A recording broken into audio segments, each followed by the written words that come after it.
Dylan, my friend, how you doing? I'm recording videos for everyone. I get one shot at sort of looking in depth at everybody, and I'm recording them because it's useful sometimes to just sort of see how a person verbalizes their thinking. And so I'm going to try and keep this tight and compact for you, but there's also probably some value, and maybe this is helpful. I hope that it is. So I look at this and I see you've got three files here. You've got the Word version of this. You've got a designed version of this, which is good. We're going to come back to that in a second. And then you get this cover letter.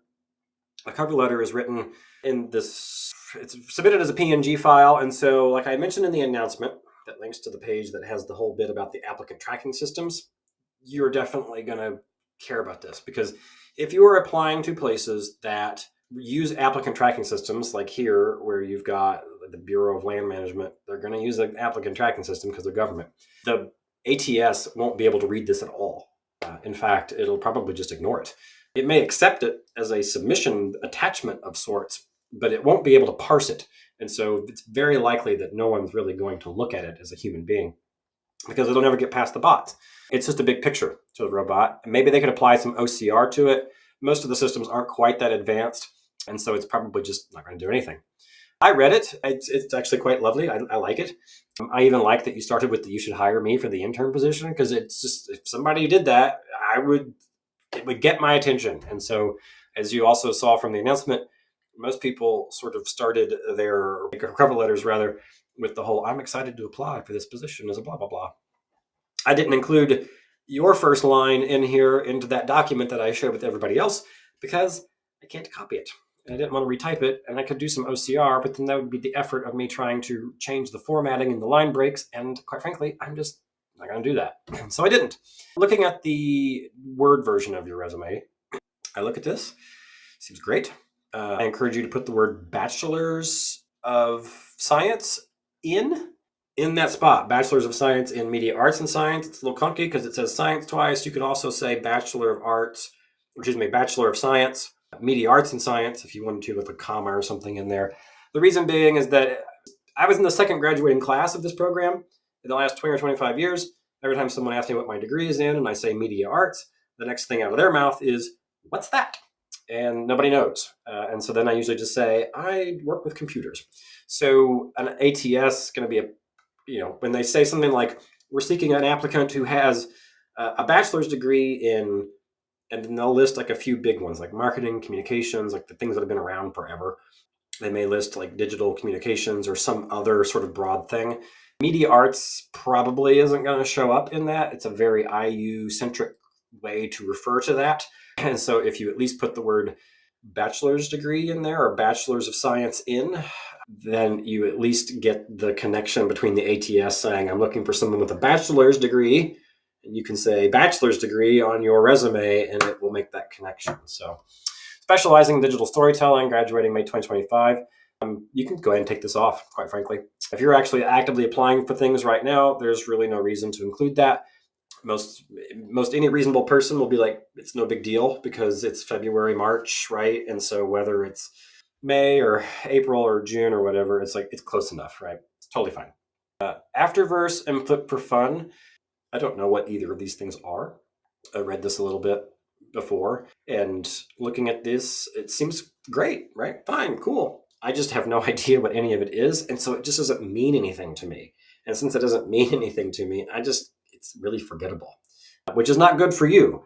And so if there's a way that you could include like a link or some context up here about who these people are or what this project is, like Silence the City, like was like, what city? Was this like a government project? Like, did the city of Greenfield or Indianapolis or something like contract for this? Like, I just don't know what it is.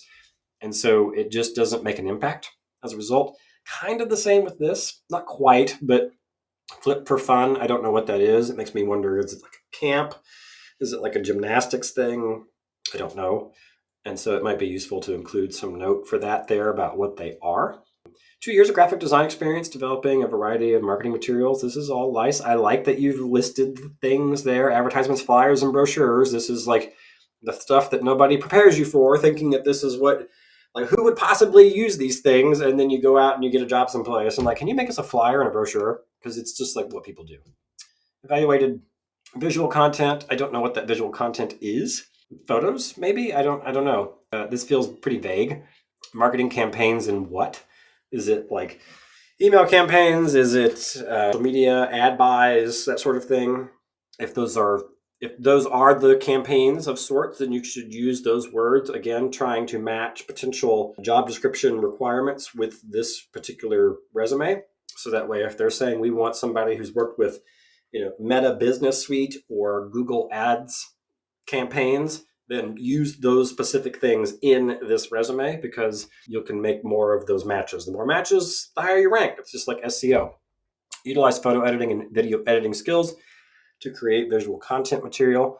Cool. I assume in Photoshop and Premiere, because you've got both of those listed here. I don't know why Microsoft Office isn't aligned with the rest of those. So you should align those. I would say it would be really neat if you would define this a little bit more. It's another place where you could flesh out like those job description requirements again, right? Where it's like, we're looking for somebody who has, over 5 years experience in Photoshop and Illustrator. Perhaps, maybe I don't know, did you use Illustrator at any point in there? If you can justifiably say that you did, then throw it in there, right? Looking at the designed version of this, sorry, I'm dealing with a cold. I look at this and multiple things jump out at me. One is that I am thrilled that you have two versions of your resume, the one that you've got for the bots, and then you've got this one that's the fun one that you can email to people or hand around or whatever. I always recommend that for designer types, particularly if you're saying that you're a designer. I kind of want to see, what have you designed? I look at this and a few things jump out at me. One, the white behind this is a little bit amateurish. It's sort of like the white JPEG death, right? And so that's a little curious to me. Sorry. I wonder, too, about the line indentations on this, because you've got this one here, Silence the City, is on its own like line, and in digital storytelling is kind of jumped in a little bit there. And then the same down here. It feels like the employer should be where that is. That makes sense, or in this case, the school. And then underneath that, you would have a line there. You would have the line all lined up there, and then all the way down here. So these three lines, this line, and these two lines need to presumably go back. And I'm guessing that maybe you did this in InDesign, I'm hoping. And so in the indentation options, there is a thing for first line indent.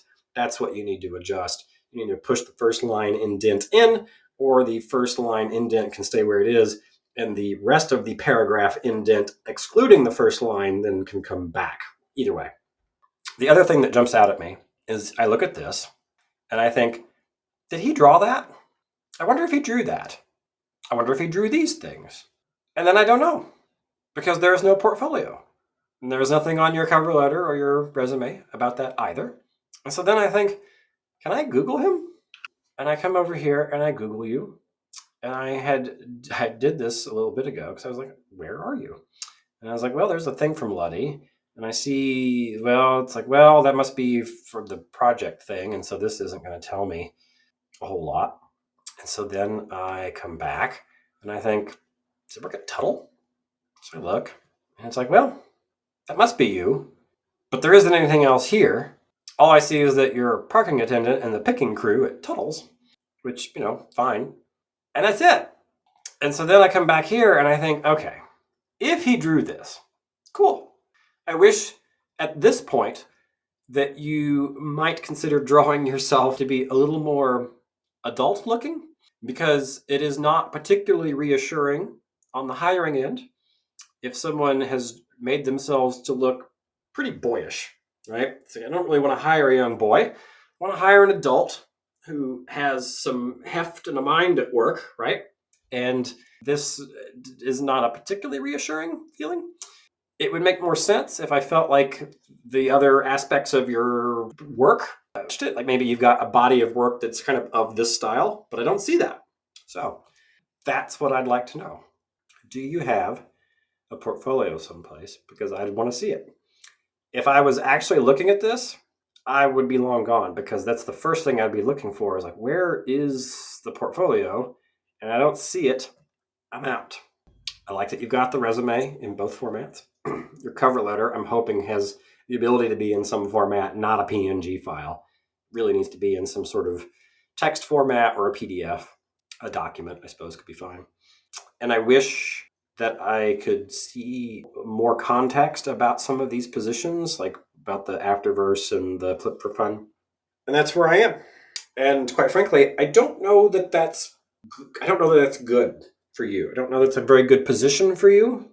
It feels thin. That's the word that I would say here. I can just honestly say, and this is not to sound harsh, I can just honestly say that if I was looking for somebody to do design work, because quite frankly, I've been hiring people recently to do this sort of stuff. I need somebody who can sort of do sketches and drawings and things. I don't hire people based off of just that, right? And that's what I would see, and then I would just move on. And so I hope that there is some more someplace.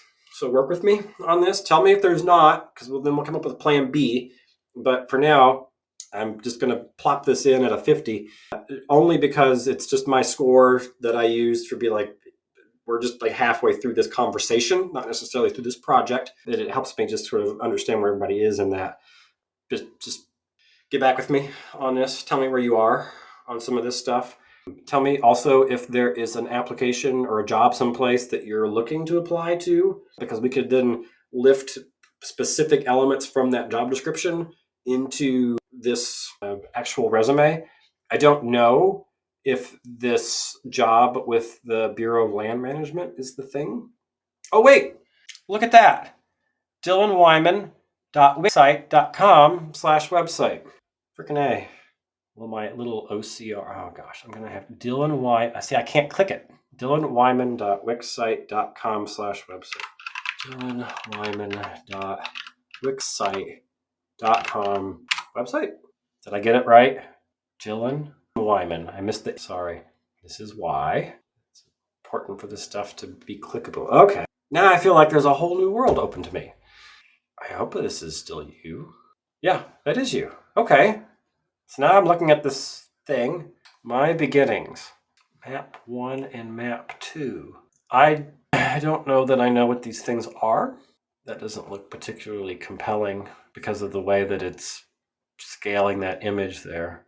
Okay, so these, I'm still on a hunt here to find like some of your other drawing work, other projects. You've got these scripts in here, which is interesting. Why is this in here as an image? Okay, so these link to Google Docs. It's about 6 pages. All right, you. How I got here. This makes me wonder, is this you? I don't know. Maybe it is. But I saw this same image back here on, because these, you didn't just go from being this fella into this fella. And there's, I think, a woman in here someplace. Yeah, there's 2 different women in here. So I'm going to assume this is a stock image and not actually you. It's a nice photo if it is you. But looking at this page, my assumption now is that indeed you probably did not make this graphic. I'm guessing this was lifted as a stock image or asset someplace. So now I'm really inclined to say that probably ought not be there. Yeah, okay. So your next milestone project is going to include writing a case study for a couple of pieces of work. The thing about your portfolio is that none of the stuff that you have actually done on here, you've got some scripts, you've got some character drawing sort of stuff, and then you've got this piece, which my impression is that this was sort of like an archive for you to have put, like early ideas, maybe from high school era, perhaps, on here just as sort of an archival purpose. But none of that stuff that you're talking about in your resume relates to that. But it relates to your cover letter. So that much makes sense.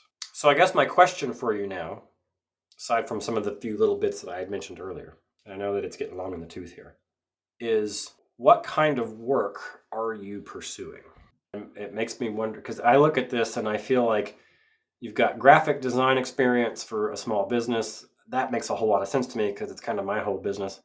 And then you've got this animation project, and those two things don't here. I don't see a lot of graphic design work here, and I don't see like any like marketing work, for example, advertising work, animation work. Maybe the scripts make some sense in there. So I'm still going to leave this here for now. It's just my placeholder as we sort of have this conversation. But let me know kind of if I'm on track here, if I'm on track, like what your challenges are and sort of what you're pursuing.